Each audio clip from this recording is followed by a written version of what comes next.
"Get us coffee," my wife's brother, the company's manager, ordered.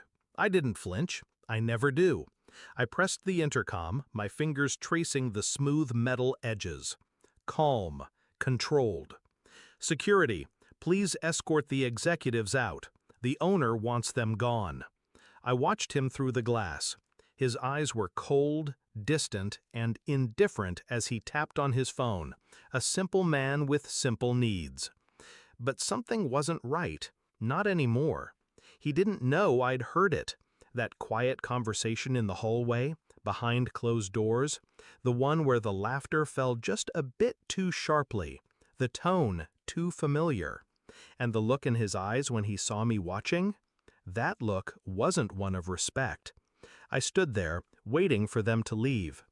He smiled as they walked past, as if everything were normal, as if nothing had changed. But it had. I hadn't meant to uncover it. It was the text message, nothing more. Her phone had buzzed on the nightstand. A simple notification. "I miss you." No name, no context. Just those words. I told myself I was overthinking it. Paranoia. I picked up the phone and put it back down. It could be nothing. But I knew better. So I waited. Waited for the next slip. The one that would break the surface tension. Just enough for the truth to seep through. It didn't take long. The next time she left her phone unattended, I checked the call logs. One number stood out, unremarkable in its simplicity. Mark. The same Mark she'd mentioned casually, when I asked. The one who was just a friend from work. Friends. How naive I had been. I had known her long enough to spot the subtle shifts in her voice, the way her smile faltered when she caught me looking at her for too long, the way her gaze shifted when I touched her. But I didn't confront it. Not yet. Not until that day. The day the puzzle pieces started to fit. I started small, checked the receipts, the things you don't notice until you need to. 2 coffees, a dinner, a hotel room, the usual trail of breadcrumb lies. I could almost hear her voice, spinning her story. But I didn't need her lies. I needed the truth. I took my time.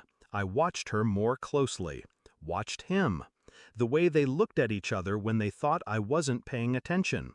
The subtle touches, the whispered words, the shared glances, the things they thought I wouldn't see.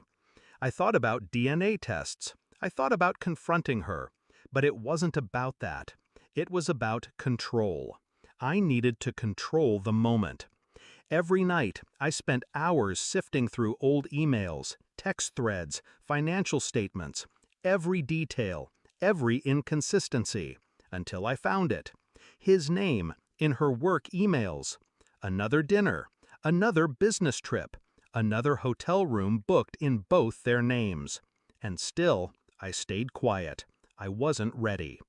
The report came in on a Tuesday morning. The test results, the records, the hotel bookings, the flight schedules, all of it.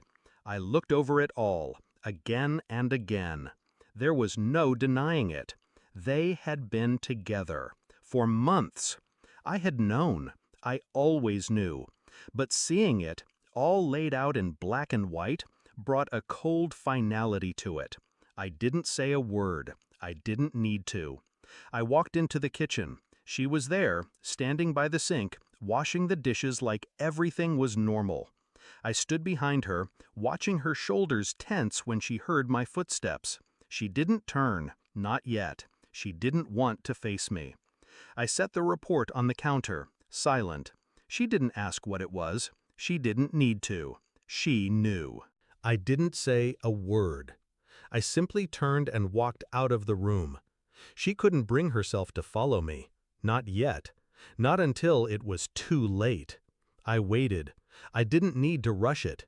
The truth was waiting for her, and I was in no hurry to give it away. I had already taken control. I was the one who held the cards now. Hours later, she came to me. Her voice was shaky, eyes wide with guilt. I never meant for you to find out." I looked at her, calm and steady. You didn't have to. You just thought you could keep lying. To me. To yourself. She flinched as though I'd struck her, but I didn't care, not anymore. I was done with the games. I watched her crumble as the reality of what she had done settled over her like a suffocating weight. But I didn't feel pity, I didn't feel anger. I felt something far colder, control. And that's when I walked away. I didn't need to say goodbye. I had already left the moment she betrayed me. The woman I thought I knew. The woman I'd trusted. I don't believe in reconciliation. I don't believe in closure. I believe in truth. And now that I had it, there was nothing left for me here. Her cries, her apologies, empty sounds, like a distant echo I no longer cared to hear.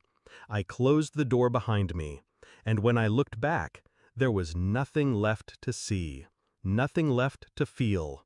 The silence that followed was my victory, the one she had handed to me, and I walked away, knowing I had taken back control, and she, forever shattered, would never even see it coming.